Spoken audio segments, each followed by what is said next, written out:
We're gonna talk about age. Matter of fact, before we get into that, let's talk about high value men. Okay. And I kind of just wanted to revisit the conversation and ask you: is the high value man a myth? I believe so.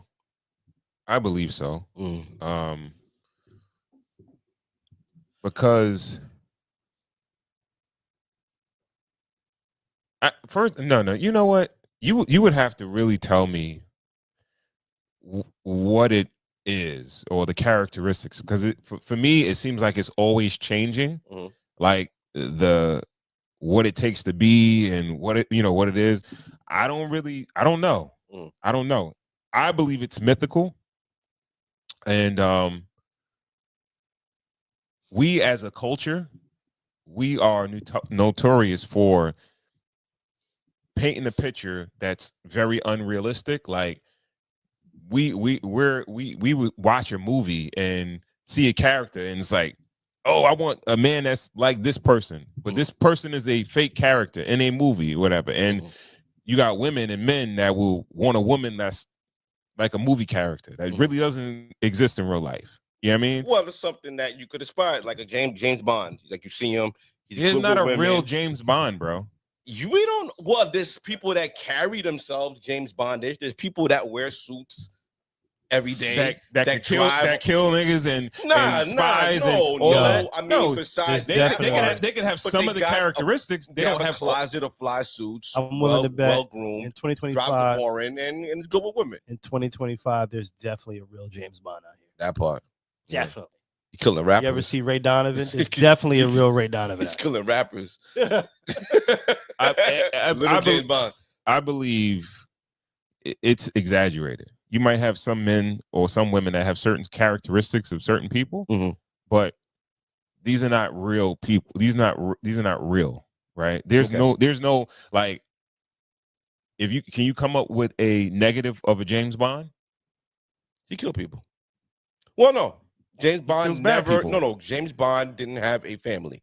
Yeah, he's too focused on the job. James Bond was focused on his job. Workaholic. That's the only. He's a workaholic. Well, he was so notorious and so busy, he never really even existed.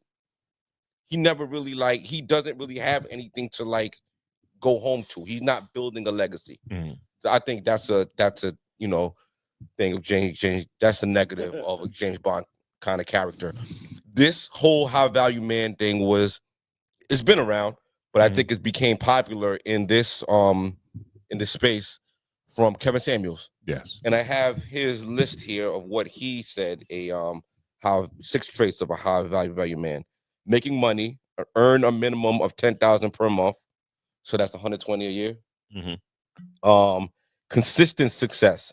Maintain $100K yearly income for 3 to 5 years. Group acceptance. Be recognized by other high value men. It's unclear how that happens. Strong network. Don't be a lone wolf, which is James Bond.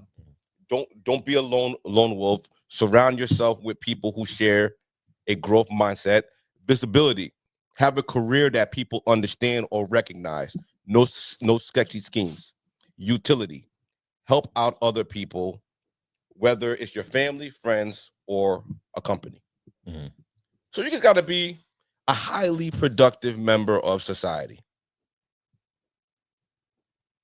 I guess Which is it's kind of aspirational. It's a checklist for men approaching their 30s, going into their 40s and 50s, who are looking for something past knocking shorties down, getting a foreign, and popping bottles at a club. When you're really trying to buckle down and get a little serious about life, why not have a little checklist to aspire to? Why not? No, you could aspire to be like Superman. Yeah. Right. Yeah. You probably won't be Superman. I don't know that, but you can aspire to take some of the qualities that are attainable. What in that list is unattainable? No. That list isn't unattainable. Yeah. But there are other lists. right? So name a quality of a high value man that's not realistic that you seen perpetuated in society. I guess I haven't. I haven't heard any. I don't think there's anything Yeah. bad. Like, yo, I think the scale of high value men, I think it slides in ages. I think from your, You don't have to be educated though. I think you just gotta get some money, man, and be respected by your peers. Okay. You know, And you got to have a network of other high you gotta value have men. a network of other high value men. That's one of the difficult things with black people, black men. Yeah. Because it's not mad black. If you like those characteristics, Yeah. it's not mad black high value men. So What where do they you gonna talk- find a network Dog, of, that's of all black? we know. Like everybody, like, yo, I literally in my phone now, I got 3 group chats of high value men. Easy. Okay. 5, 6 at a time. I probably know myself. I know at least 15 And they check high all value those men. boxes. They check all the these boxes. Yeah. Okay. Yo, maybe their careers might not be the most glamorous careers. Maybe, you know, dudes ain't wearing suits and ties every day. But everything else is right there. I don't think it's that. I think when you're sliding into your 30s, all right, so that's what I was saying.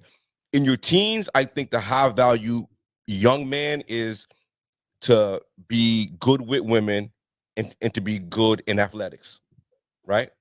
Like, if you're the nicest hooper, or be good at sports. Academics. Okay. Right? Be good at sports or be good at academics, or you gotta be good at both. I think a mixture of either one of those with women. Am I bugging?